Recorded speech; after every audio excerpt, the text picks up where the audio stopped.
Okay, well in that case, having seen Beverley's response to reporters, what do we think he's trying to say? We don't need to start with an argument just yet, but like what are the premises, what are the conclusions? Let's just get a whole bunch of statements on the board.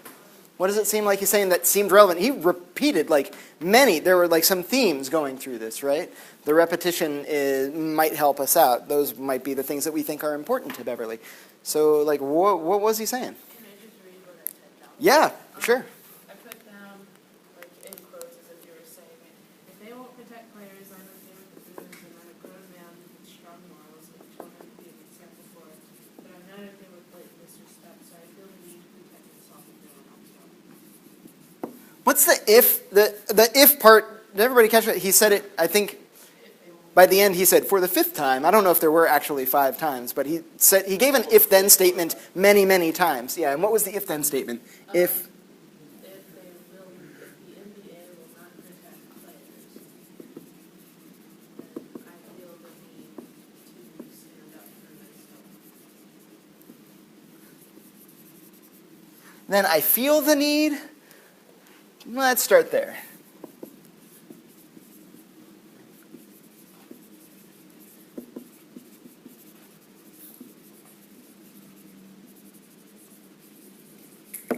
All right, if the NBA won't protect its players, then I feel the need to stand up for myself. Just kind of as a heads up, when we start working into this a little more, we might want to drop the feel part. So, nobody cares if Patrick Beverley feels a need. We care whether or not there is a need for him to protect himself. Is there a need to stand up for himself?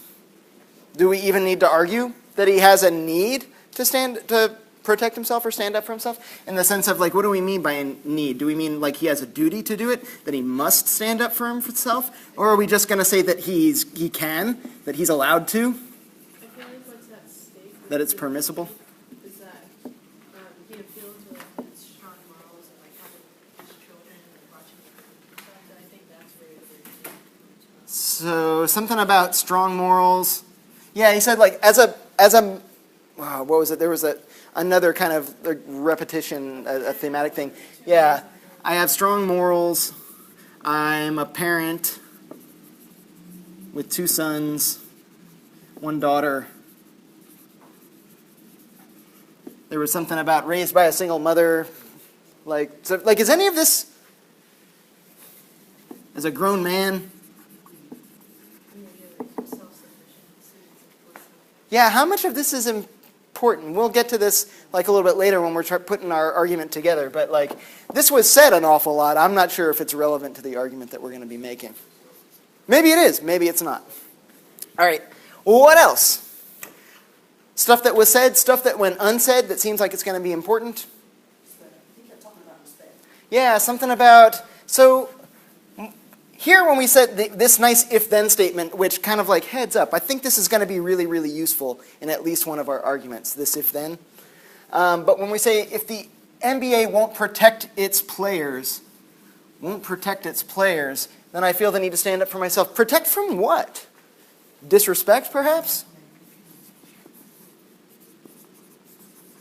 I have always, just kind of as a side note, I have always wondered with athletes who get in harm's way for the sake of the game. I do wonder if there's any compensation if they get injured by the corporation or whatever. Maybe that's what he means by If he was to be injured by a fan or injured in the course of just I don't know. the normal run of the game? As in, I wonder, employees, please. Do you get workers' comp if you're on the disabled list or something like that? My sense is you continue to get paid even when you're on the disabled list, and the compensation is well, if you check out the salaries of professional sports players, oftentimes the compensation is ample. We can get into all kinds of other questions is it worth it given the injuries that are sustained? Perhaps if we were to look at the NFL instead of the NBA and look at some of the long-term brain injury stuff that's happening and say yeah, but they get paid millions of dollars, and we could still ask the question is that enough? Would you open yourself up to the possibility of significant brain damage later in life for millions of dollars today? And some of us might say yes. Some of us might say no. Some of us might say that nobody should be put in that position. Somebody might say, can't you pay him $1 million and not give him brain damage? But that's a whole other conversation, right? We're in this conversation. Yeah, but so yeah, disrespect from the fans. The fan was being disrespectful. And somehow seems very related to this idea that like the players need to be protected somehow from disrespect. He said he's okay with the booze. He's okay with like ordinary forms of disrespect, but for some reason this was kind of like beyond the pale. This was something else. Yes? Well, he clearly said that the guy was disrespectful to him, and that was the reason why he acted the way he did. That fans need to act with common courtesy. Fans should be more respectful.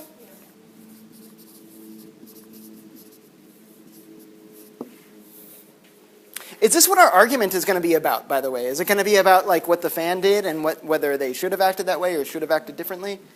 Is our argument going to be about Beverley and how he acted and whether he should have acted that way? Is it going to be about the NBA and whether they should have fined him $25,000? Kenneth? Said the fan that was being butchered was the owner's son, the accusing. Fan was owner's son. By the way, like, just because Beverley says so, or is this true that the fan ended up? Did anybody fact check this one on the fly? Yeah, he's the son of the Thunder's minority. Minority owner, which doesn't mean that like the owner is like under 18 and he's got a son that was no. Minority owner, like he owns a share of the team and it's a minority share. It's not a majority share. So he's one of many owners. That guy's son was the fan. Does that matter?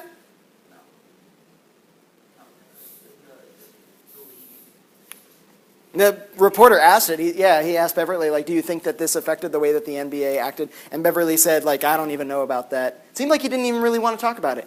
Maybe we want to talk about it. The NBA has to protect their assets in the form of the sons of owners, not in the form of the athletes that play the game. I think owners are assets. They're more. And the sons of owners are assets? If the owner is upset about it, yes. But the players? The players, Fuck 'em. I think they're giving players money. The owners are giving them money. The owners make lots of money as well, but okay, yeah, sure, yeah. I just have like maybe an observation like Uh-huh. about this. I guess it pertains, but like not specifically to one character. But you mentioned that we have strong morals, and maybe this is futile to argue for protection from the NBA because what if they don't share those values? Oh, wow. Well, even if the NBA doesn't share the values, I think you can still say that, like, yeah, Doesn't want disrespecting somebody feels the need to. that person doesn't share his values. Right, like maybe that too. Yeah, Those are just. yeah, maybe. Maybe. Is this to say that, like, are we going to go all relativistic on this and say, like, who's to say whether or not you should, like, get in a player's face while they're on the ground and go, like, F you, Patrick Beverley, F you, Patrick Beverley, clapping a clapper in their face? Like, maybe that's okay. Maybe we should check in with everybody's intuitions here. Was what the fan did unacceptable? Is what the fan did wrong? And there's footage of it like from the game. I didn't include it because then it would have been a whole lot, but you can check out footage from the game. And it's pretty much how Beverley described it. Beverley gets fouled, he gets knocked like over the baseline, kind of, you know, those fans who have lots and lots of money, like the sons of owners, who are right there courtside. Guy leans over from his chair, over Beverley, has one of those noisemaker clappers, is clapping it in his face. And you can like read his lips. He's going like, Patrick Beverley, fuck you, Patrick Beverley, over and over and over again in his face. It's something that is like, it's disrespectful asterisks, I would say. Like, you can watch it and judge for yourself. Me having watched it, and which I imagine is very different than having experienced it, which like Beverley like experienced it from, you know, from the inside, from the position of the person on the ground getting yelled at. It was more than disrespectful. It was disrespectful / threatening, I guess. And maybe this is relevant and maybe it's not relevant, but Beverley had reported, I think, a couple of days prior to that, maybe like a week prior to that, that same team, Oklahoma City Thunder, their ball boy said to him, I'm going to kill you. So like maybe like we get some sense of like where his headspace is. So this was disrespectful behavior from the fan. Can we all agree it was disrespectful behavior? Can we all agree that it was like, we don't need to get into like whether or not like maybe it's okay that the fan, he was just excited. It's just like part of being a fan is like you yell at the other team. That this was not okay. Okay, fair enough. Anything else? Yes? Well, another thing that he said to the fan was that it's just a game, and that makes it almost more disrespectful that this fan's getting so worked up over the fact that it's just a game. That it's kind of more ridiculous that the fan acted that way because it was just a game? Right. Like, it's not like Patrick Beverley was doing anything specifically to hurt him. That's right. It's not like the guy had just cause to yell at Beverley. Because it's just a game. Is it just a game? There's like millions of dollars at stake. Dude's a son of one of the owners, so like he's a legit stakeholder there as well, right? I don't know if I would say it's just a game. It's possibly businesses like as well. There's lots and lots of money on the line. But sometimes that's just a game. I don't know, could you say that in Vegas? Like chill out, blackjack dealer, it's just a game. Yeah. Yeah. He made an appeal to his gender identity of being a man and as a man, a protector. As a grown man. Yeah. Yeah, and this was also kind of like the strong morals thing, and as a parent, and as a grown man. Did he mean just like an adult? Or do you think he meant like a man? No, he meant that. Think he meant a man? You talking about the Patrick Beverley? He learned his manliness from his single mother. Maybe this is just like about being a person. Yeah. The sort of person that like stands up for themselves. I know that sometimes this is like a virtue that's kind of like thought of as like maybe a masculine virtue to like stand up for yourself when people are picking on you. But can we all agree like this is a virtue for everybody? Everybody should stand up for themselves if they're being messed with. Yes, Omar. I would say it's more focused on him, on like gender, not just like personhood. Because like he also, when he explained, said like his children, he said, "I have 2 young boys, and then I also have a girl." The daughter was an afterthought almost. Yeah, it sounds like maybe there is something gendered about it. Do we care about this? Are we getting kind of like drawn off track? I think when he said Yes. man, he meant. You walked in late. You didn't even hear it. But this is no, I know this. Oh, you know this. Okay, yeah. Patrick Beverley. Yep. Fan at the club, at the Thunder? That's Was it, Thunder yep. game or was it Rockets? Thunder's game. Yeah. Yeah. Rockets versus OK City Thunder. Yeah. Oh, this was Yeah. awesome. Yeah. It was- I think it was he just both. means he's grown, not like that. The fact that he's just a man, but that he is a grown person himself. So he's saying if the NBA That he's capable of. Yeah. So if I'm not going to Defending be protected himself. by the entity that's supposed to protect me, then I will take matters into my. If he were a child, then we would say to children, like, you don't try to like dispense vigilante justice yourself. You get like the proper authorities to handle it. And when he mentioned his 2 sons, he was more like. I'm trying to set an example for them. Right, and also then he added the daughter too, as in like not just an afterthought, like women It's a can't little- protect themselves, but also like the fact that he's supposed to set an example. Period. Yeah, I think that would be a charitable reconstruction. I think we can also maybe pick them apart about Just like, usually- I have 2 sons, and then there was like a pause, and he's like, yeah, and I've got a daughter, but usually women are protected by. Well, they're supposed to be protected by society. That's the idea. They're like That's you're an supposed to be idea. protected, like you went to the. I mean, okay. yeah, yeah, sure, or like But perhaps I mean, we're gonna in the same way that everybody should be protected by society. But if we're That's the gonna point of analyze society. The fact that he said it as an afterthought, then we should also analyze what he also could. I'm not even sure if I want to analyze whether he said it as an afterthought either. Okay. I think we're getting drawn way off track. But yeah, I Kristen. think what has a lot to do with this situation, this very specific situation, is that we have 2 different values at play. One of maybe objectivity, like, yeah, you shouldn't have spoken out, so we're gonna fine you $25. Like maybe $25,000. Sorry. That's okay. Big difference. $25,000, and then we see Patrick Beverley's perhaps more traditional values at play that he feels like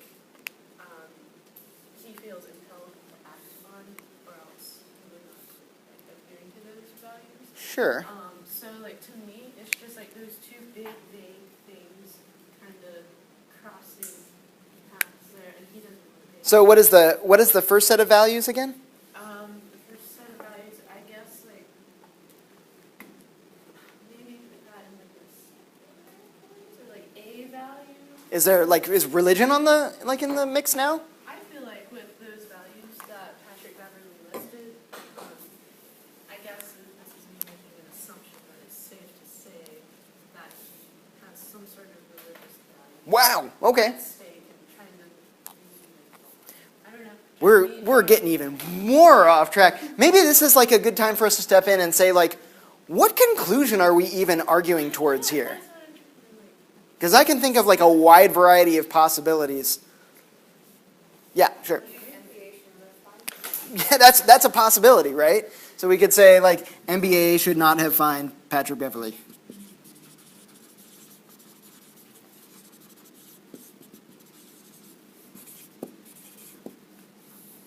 Maybe that's the conclusion we're arguing towards. I can think of other possible ones that are like not even like way off track. Yeah, Gavin. He's done nothing wrong. Yeah, Patrick Beverley has not done anything wrong. That was the big question in all the sports TV shows was, did he do something wrong before he got fined? Mm-hmm. Like the day before the fines came down. Wow.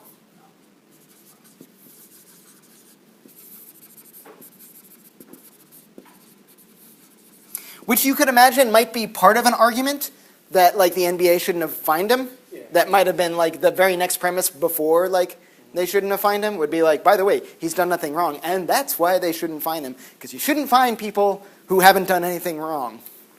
But maybe we don't even want to go there. Maybe we can stop at like just he hasn't done anything wrong. Because I don't think he cares about the fine. Because they've joked about He said fines. he said as much in the interview, Yeah, right? because he's on a max contract. He's getting paid millions of dollars. That's literally a drop in the bucket for him. Because I've heard that he jokes. That is figuratively a drop in the bucket. I've heard him himself in an interview joke about $50,000. Mm-hmm. So a $25,000 fine is probably Means very little. Perhaps there's something symbolic about it. Big for us. but not Yeah. for him. But Beverley himself says, like, I'm okay with the fine. I'll pay the fine.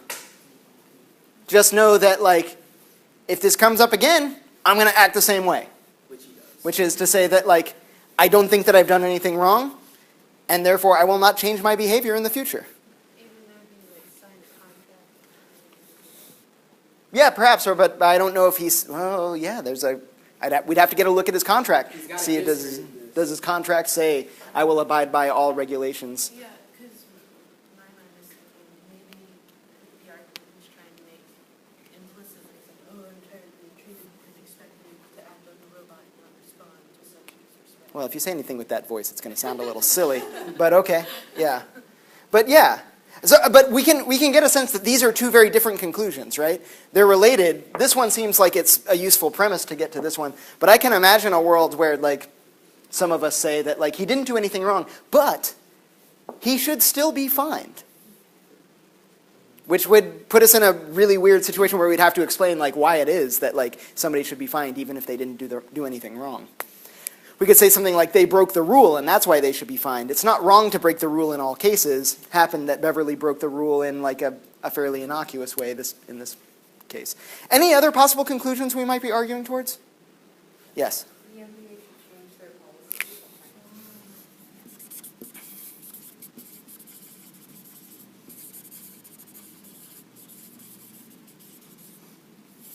Yeah, maybe and that one comes with some burdens. We might maybe have a responsibility to say what exactly they should change it to, if we're going to say they should change it. But maybe we just want to argue that they should change it. Yeah. Would it or would it not matter that that fan was not a normal fan? I don't know. Yeah, we've got an asterisk by it. Yeah, he is part, like, if I'm not, yeah, he was, Minority owner's son. yeah, so he's not just, there's another conflict of interest. It's not like a normal, because normally fans, when they do that type of stuff, they get thrown out of games. You see it all the time. If you get into an argument with the player, they immediately, it doesn't even matter if it's an opposing player, if they're walking out and you get into an argument, they toss you. Yeah, this is maybe what we mean by the NBA protecting its players, is that NBA security sees something like that go down and they yank that guy from the game. That's why I don't know about the Reporter asked Beverley if Beverley thought that was why the NBA acted the way that they did, and he said, I don't even know about that. He didn't want to bring it to that point. Do we? Do we want this to be relevant to our discussion? I see some people saying no, some people saying yes. Yeah. What to be relevant to that? This question of the fan was a minority owner's son, do we think that's relevant? And it depends on what we're arguing towards. If we're wondering whether or not the NBA should change its policy, maybe it becomes relevant. If we're wondering whether or not the NBA should have fined Patrick Beverley, I don't see how it is relevant. This guy could have been like Joe Schmo on the street, and I think the situation would still pretty much read the same way. If the question is whether or not Patrick Beverley has done anything wrong, I don't think it matters either. I can't see it really changing my mind about like how Patrick Beverley acted. After all, he didn't know whether the guy was the owner's son. So the way that he acts seems like it didn't take that into account. How has the NBA treated other athletes who may have been in a similar position? That'll take an awful lot of research to try to figure out. Yeah. So like maybe that's one way that we want to take it. That seems like it would be relevant to should the NBA change its policy. If we have kind of like, this is not just an isolated incident, but we have like many such incidents, it seems like those would be a big part of this argument. In fact, I would warn people against trying to make this argument just citing one incident, right? Yes? Could you also argue it would help for the NBA should not have fined Patrick Beverley if it's because the rule is one of those where it's depending on how you look at these situations, because again we've had players get into confrontations with fans. And Yes. and instead of the player getting in any type of trouble, if the fan was obviously the instigator, which that happened, then maybe they shouldn't change their policy, or maybe they should, but then also you can still argue that because Some similar policy needs to... because they treated this one differently than they've treated other ones. We need the current policy to to handle some of the most shameful incidents in NBA history involve like players going up to the stands and getting into fights with fans. Yeah, and he didn't even go up into the stands. He was No. Yeah, Yeah. that's why I'm Right, wondering right. if that could also be argued. So yeah, this is another thing too, that like the policy maybe seems like maybe the policy is fine. Maybe the policy targets a sort of behavior that this just doesn't fit. Yeah. It would say like this case does not fit the rule. What is the rule, by the way? Does this seem like maybe that should be in our cluster of premises? This seems like the sort of thing somebody could fact check on the fly. Yeah. Could it actually be defined as altercation? Because his response to Yeah. Does PB's behavior fit the rule?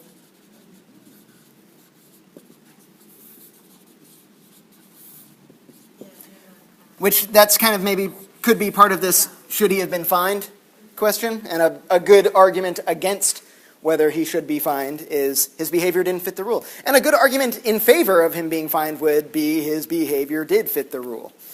Yeah, okay. Which of these conclusions do we want to be going for? Let's see if we can decide as a class. It's a small class. Shouldn't be that challenging. should the NBA have fined enough? Because I feel like that one maybe is abstract. This one maybe is like messier than we care to deal with on the board right now. Yeah, okay. I think I'm with, is everybody else okay with that? We drop this one. It's more than we care to handle in this exercise. What's your definition of wrong? Ooh. Yeah, this one maybe gets hung up and has he done anything wrong? Although, I gotta be honest, should's a pretty gnarly concept all on its own as well. But then we can do like more Possibly. Okay. So are we all okay with this? This is our conclusion? You like the first one? Is that one right there? I like this one. Does the behavior Fit the rule? I decided that, maybe I'm wrong about this, but it seems like that falls under should they have fined him or not.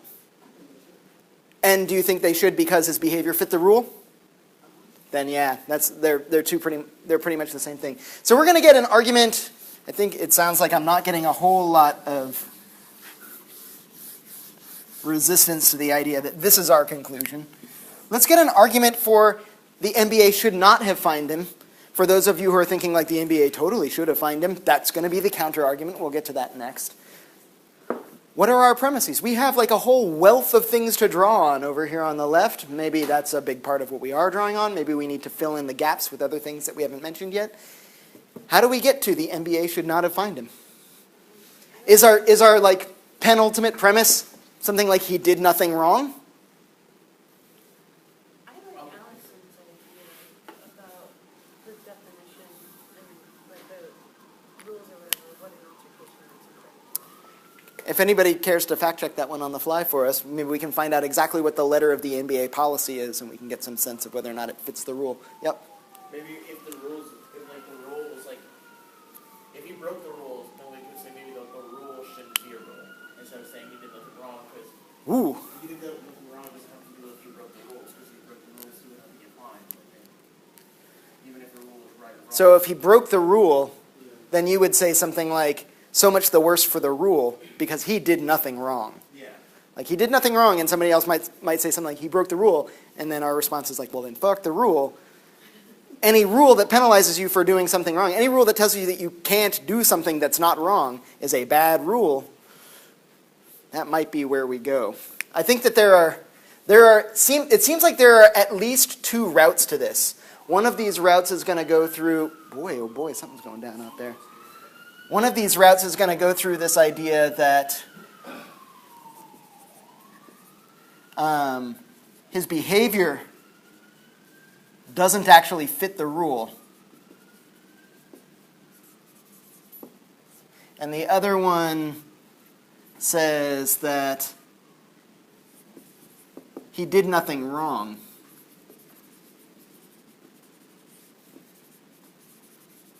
Regardless of what the rule says.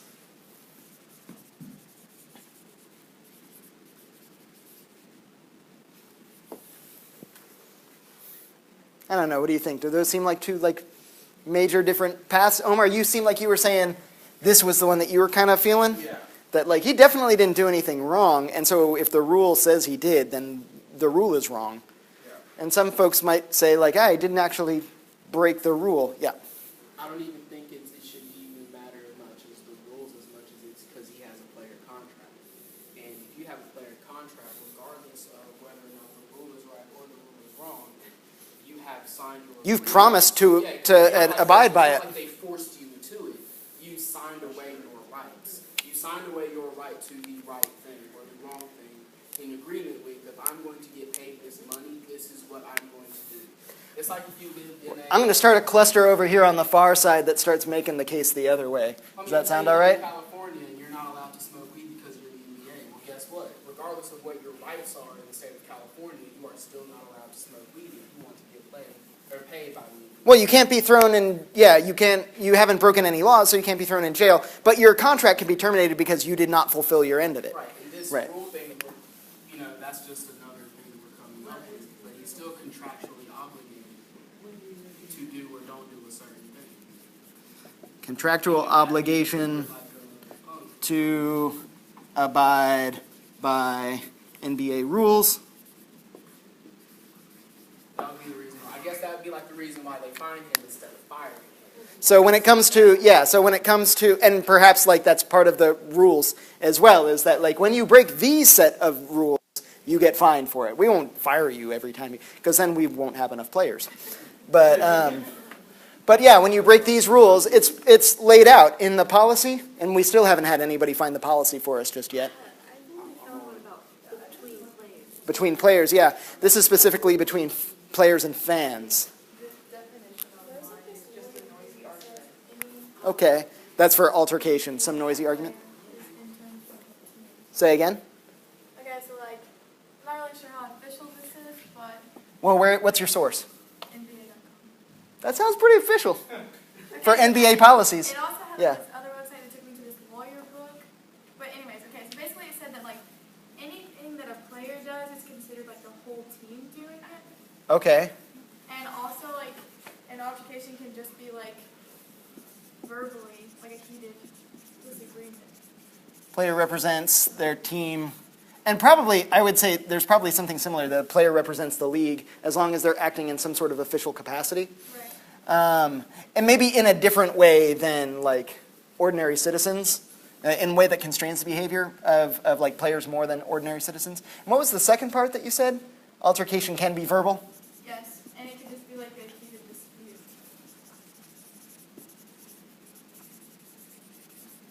I think it's interesting to note that the whole contractual obligation thing, this is a set of rules you're breaking, regardless of whether your moral values translate those or not. Yeah. Or regardless of, we might even entertain that there are just capital M moral values that aren't just mine. They're how people ought to act. Yeah, and regardless of like whether those And that helps like narrow it down. are contrary to these rules, then you still have an obligation to follow those rules because of some higher moral obligation to, I don't know what, keep your promises. When you sign a contract, you say, like, I'm going to act this way. And if you go against that, maybe, yeah. The only thing that the rule book says is for player conduct with spectators, any coach, player, or trainer who deliberately enters the spectator stands during the game will be automatically ejected, and the incident reported by email to the commissioner. Entering the stands to keep a ball in play by a player or the momentum which carries the player into the stands is not considered deliberate. Oh. Oh, are we... The first row of seats is considered the beginning of the stands. When he flew into the stands, it wasn't because... But it wasn't deliberate, it was because he got fouled, so it doesn't count. The fact that he was there when the altercation took place, he did not deliberately enter the stands. But my sense is that that's not what this issue is about. It's not about, like, during the game into the stands. It was about immediately after the game when he approached the fan and got into a verbal dispute, Right. which seems like it would qualify as an altercation. And my sense is we're having trouble finding it. My sense is that there is a pretty clear policy that says something like no altercations with fans. And not like no altercations with fans unless they're being assholes, in which case have at it. It's like none, period. Verbal fan interference. Any spectator who deliberately abuses players and or coaches... That's about spectator behavior, though. Right? That's about spectator behavior? Verbal fan interference. Oh, but At this that's... point, he's already in the stands and it's not his fault. So what happens after that? Yeah. If the fan is the first to interact, then that goes into verbal fan interference, where a spectator who verbally abuses a player, which is what happened, and or coaches in a manner which, in the opinion of the game officials, interferes with the ability of a coach to communicate with his players during the game and or huddles, will, at the discretion of the crew chief, once the warning warning by building security, he will be removed by a building official, officer, whatever. And the same spectator continues to behave in that manner, the crew, will take him out of the arena. Do we think that, like, according to that policy, does it seem like the fan should have been removed? Yeah, because he started. Like, when it happened? This is maybe what we mean by if the NBA doesn't protect its players. Well, how would you protect the players? Dude should have been removed. Then I feel the need to stand up for myself. If anybody wants to like really push hard this contractual obligation to abide by NBA policies, it seems like Patrick Beverley might say, like, come on, this contract's cut both ways. It's a promise that both parties make when they sign it. You guys said that those players will be removed from the arena. He wasn't. And this is my point. If the NBA refuses to protect its players, then the players have a right to stand up for themselves. The fan was the owner's son. I think that's where that comes into play. It's a conflict. The fan was the owner's son, so there's a conflict of interest for the league? We should explain about that. Was there something in that policy that said, like, asterisk, like down small print at the bottom, unless the fan is the owner's son? I think, but we see it happen. Yeah, I don't think it matters either. Yeah. But I mean, there's laws, and then there's unenforced laws and enforced laws, and so like they can choose when to enforce them and when not to. I was really hoping that we would have a skeletal sketch. We're about like 6 minutes out from the end of class. Let's figure out like how do we actually want to argue this side? I think we're starting to get some sense of what the counter argument looks like. What does the argument that the NBA should not have fined Patrick Beverley look like? Does it run through he didn't do anything wrong? Yeah. I know that's what you were thinking before. Anybody else kind of sold? This runs through he didn't do anything wrong. But isn't that more complicated? Because you have to define what. So what do you want to say then? This runs through he didn't violate the policy? No. Because that's going to be hard to argue? Because it sounds like he did violate the policy. Yeah. Does one policy precede the other? So like ban policy about not like being rude or whatever? I don't know. No. I don't know. That sounds a complicated argument. I'm not sure which way that's going to go. Or even how we would make it.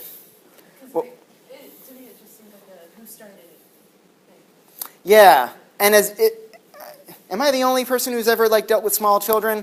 And when like by the time it's gotten into who started it, I'm just like, I don't care.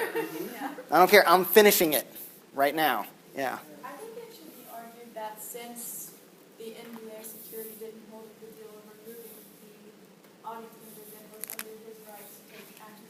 So Beverly's right. It like hinges on this if-then I statement. feel like it's, yeah. Yeah.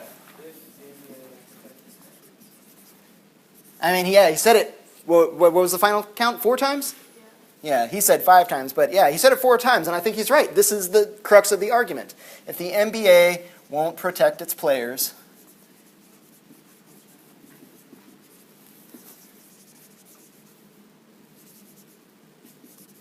then they have a right to protect themselves.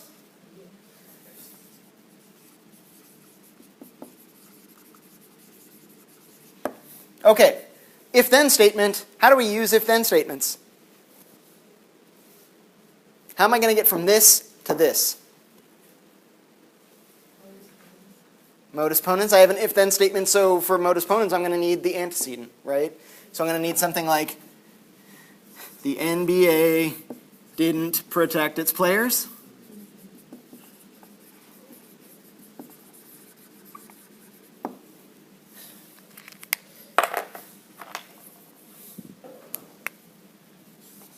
Mostly from this. The fan should have been removed from the arena, but wasn't. And we can speculate as to why, whether there was a conflict of interest, and that it was because dude was a minority owner's son, but that doesn't really matter. That fan should have been removed. That would have constituted the NBA protecting its players, but they didn't do that, so the NBA didn't protect its players. Therefore, Beverley has a right to protect himself.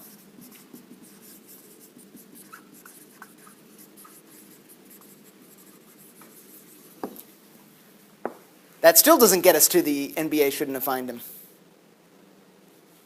Could you add a premise or something? Yep, I'm going to need some more premises. That's how we'll do it. That,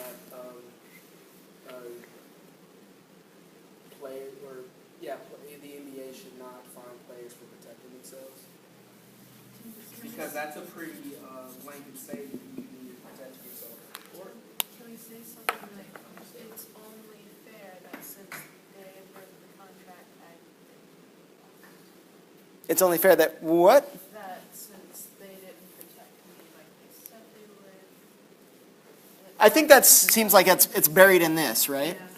That the reason why we can say this is because the contract said both ends of this would be fulfilled, right? Yeah, NBA. We're going to need something like NBA should not fine if, and that if is going to connect us to this. If, Player safety is at risk. yeah, or if player is acting within rights.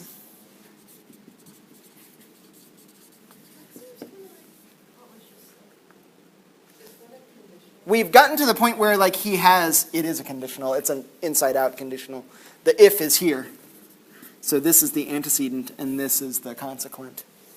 Yeah. If I wanted to make this easier, I would have written it backwards. I would have said, if the player is acting within their rights, then the NBA should not fine. He had a right to protect himself. He was acting within his, we need something else in there. He had a right to protect himself. His actions were within right to protect himself. Were they? If this is there's kind of like a vague analogy to self-defense being woven here, and I'm not sure if it really stands for a couple of reasons. One, well, on the one hand, I can see somebody saying something like, it was only words. Beverley didn't have a right to feel like he was like being physically threatened. But on the other hand, like after watching the film, like it was more than words. It was the sort of thing that I think like you could justifiably feel threatened.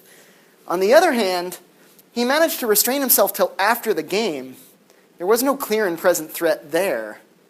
This would, like if we're thinking about this in terms of self-defense, this would be like somebody threatened me with a gun and then ran away, and as they're running away, I like shot after them.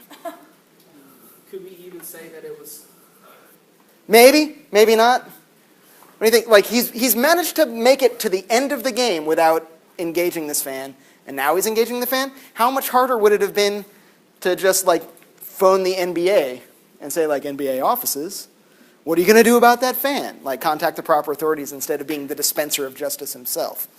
Yeah. I was going to say, because you talk about his safety, but there are no guns allowed in that arena. They metal detect you when you enter that arena, so chances are you're not having real weapons to whatever with. And then you have the fact that this is a regular fan, and Patrick Beverley is an elite athlete. If they were to get into a normal physical altercation inside of that building, do you really think that man stood a chance against Patrick Beverley? Patrick Beverley I don't know. Fights with huge players all the time. Yeah, Patrick Beverley's a basketball player, though. I have no idea. Maybe that guy is like a Krav Maga instructor on the side.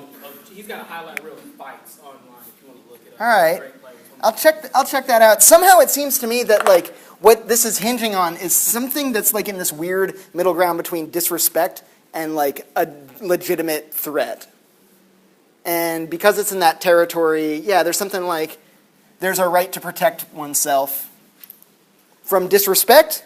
Maybe. From physical violence? For sure. This is in that weird middle ground. We have something like this sort of argument that's going on here. What do we think the counter-argument looks like in sketch? As everybody looks at the clock. Yeah, I know. We're 1 minute over. What does the counter-argument look like? I can think of at least one very, very simple version of it. And it goes like this. If you break the rule,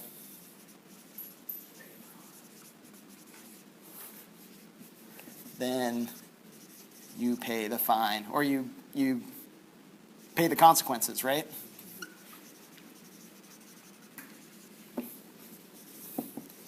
PB broke the rule. The consequence is a fine.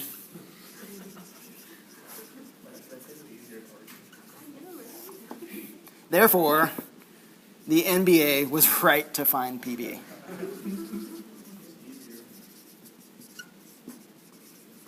It's simpler. It's a little easier. I don't know if that makes it better. Because one of the things that this one is riding on is it's riding on this idea that like this always applies. That like every single time you break, well, first of all, this is not obvious either. And I think some folks have pointed out that like the failure to remove the fan maybe makes the contract and those rules null and void. So it's not clear, 100% clear that he broke the rule. And even if he did break the rule, it's not 100% clear that like it's a rule that should be enforced every single time. I can imagine somebody coming back and saying that like, what do you mean the rule isn't enforced every single time? That's how rules are fair, when they're enforced every single time. Rules that like sometimes you enforce them, sometimes you don't. That's not a fair application of a rule.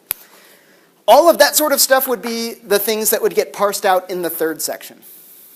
Does that seem about right? Here's a pretty good sketch for the counter argument. What kind of argument is this, by the way? For argument ID? If blah, blah, blah, then blah, blah, blah. Blah, blah, blah, therefore blah, blah, blah. That's a modus ponens, right? So this is a pretty straightforward modus ponens argument. It's going to be valid if on top of that all of its premises are in fact true, then we should believe its conclusion. There's good reason to be suspicious about some of the premises, though. So the case isn't closed. This one looks like maybe there's a modus ponens argument going on in there. I think this is like a series of modus ponens arguments. Maybe we could smuggle hypothetical syllogism in there somehow, too. That's kind of basically a series of modus ponenses, right? So similar sort of thing going on. Don't forget that you've got to give me the identification and articulate what the criteria for success are there. In this case, it's going to be if the argument's valid, and on top of that, all its premises are true, then its conclusion is believable. Same thing going on here. In that third section is where we're going to start picking out like, yeah, okay, so these both look like they're valid arguments if taken at face value, but the question is, are the key premises true? And I would suggest in that third section to do your best to not let your attention get scattered to lots and lots of different things. To pick the thing that you think is the most significant, the most salient to adjudicating this disagreement. We've kind of entertained a whole wide range of possibilities on this particular case, but doing that third section well, I think, comes down to this question of like, can you focus on what's important? Possibly, we're focusing on whether or not the contract was rendered null and void, that like, this doesn't really apply because the NBA's end of the bargain wasn't held up. Or I can imagine somebody going into this question of whether or not this the defense was warranted, whether or not like Patrick Beverley, quote unquote, standing up for himself actually was required or actually was permissible. If he had made it to the end of the game, couldn't he have like found other ways to get at this? Just out of curiosity, thanks for sticking around for 5 extra minutes, which of these do you think is the stronger argument? Should not have been fined. Hands for should not have been fined. 1, 2, 3, 4, 5, 6. Hands for should have been fined. 1, 2, 3, 4, 5. Ooh, hung jury there. Last section, almost everybody said he should have been fined, but they felt bad for it. They were kind of like, ooh, I'm sorry. That's a bummer that you got fined, but like, you should have been fined. Do we kind of get how like you can see both sides of it though, right? Both sides have like reasons for them. That situation where you believe that was a strong argument. That sounds like the continuation of this conversation into something else. So I'm going to go ahead and shut the video off. We can keep talking. Folks who need to take off totally can because we're already 5 minutes over. If you want some more workshops with this that are